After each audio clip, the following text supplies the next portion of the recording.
Let me be crystal clear about this. There is no deadline on our work to help any remaining American citizens who decide they want to leave to do so, along with the many Afghans who have stood by us over these many years and want to leave and have been unable to do so. Our expectation, the expectation of the international community, is that people who want to leave Afghanistan after the U.S. military departs should be able to do so. Together, we will do everything we can to see that that expectation is met. That was Secretary of State Antony Blinken just hours ago, reiterating that the United States will attempt to get all Americans and allies out of Afghanistan, even after the deadline in 6 days set by President Biden, even after no U.S. presence remains on the ground. Today, Blinken said that since August 14th, more than 82,000 people have been flown out of Kabul, including 4,500 of the 6,000 American citizens known to be in the country. Secretary of State also mentioning that the State Department is in contact with 500 Americans still in Afghanistan and is still trying to establish contact with another 1,000 remaining.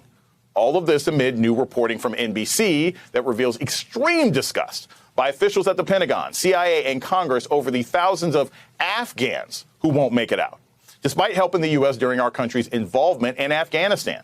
One defense official telling NBC News, quote, he grew nauseated as he considered how many Afghan allies would be left behind. Let's bring in NBC News Pentagon correspondent Courtney Kube and Jeremy Butler, a Navy veteran and CEO of the Iraq and Afghanistan Veterans of America. Courtney, we'll start with you.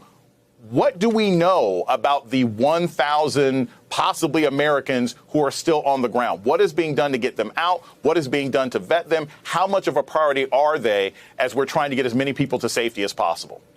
So if you listen to U.S. government officials, they are a priority, but we know very little about these individuals. One thing that we can assume, based on the fact that this evacuation effort has been ongoing now for more than a week, and there's still these 1,000+ people, Americans, who are out there, we can assume that these are sort of the most difficult of the difficult to get to Kabul airport. And that may be because they're outside of Kabul. They may be behind Taliban lines, and just it's difficult and dangerous, frankly, for them to travel to Kabul.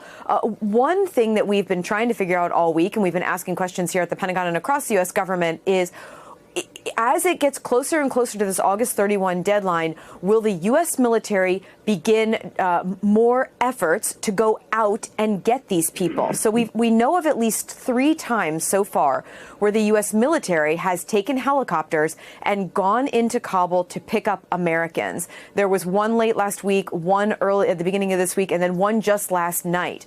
And there have been various numbers. The first one was 169 people, and the last one was less than 20. So the question is, will we see more efforts like this to pick up people who are stuck behind Taliban lines and can't get to the airport? And that's just the Americans that we're talking about here, Jason. This doesn't even begin to talk about the potentially thousands of Afghans who may be eligible to come to the United States to get on these evacuation flights, who are stuck and can't get to the airport safely to get on a flight out. Jeremy, there's a lot of frustration inside, outside, lots of people making demands and requests, saying that the president should be doing a better job. I want to read you this quote from Senator Ben Sasse. Mr. President, tell the Taliban we're getting our people out however long it takes, and that we're perfectly willing to spill Taliban, al-Qaeda, and ISIS blood to do it, Senator Ben Sasse said. Here's my question.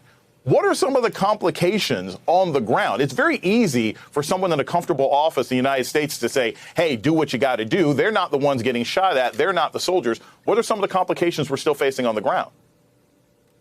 Oh, there are many complications. Obviously, the fact that we've withdrawn so far and we're only really at the airport, you're basically asking the military, when Senator Sasse makes these really strong words, as you said, from behind a desk, he's basically asking the military to do a reinvasion of new parts of the country, and to do so without any bloodshed or loss of American life.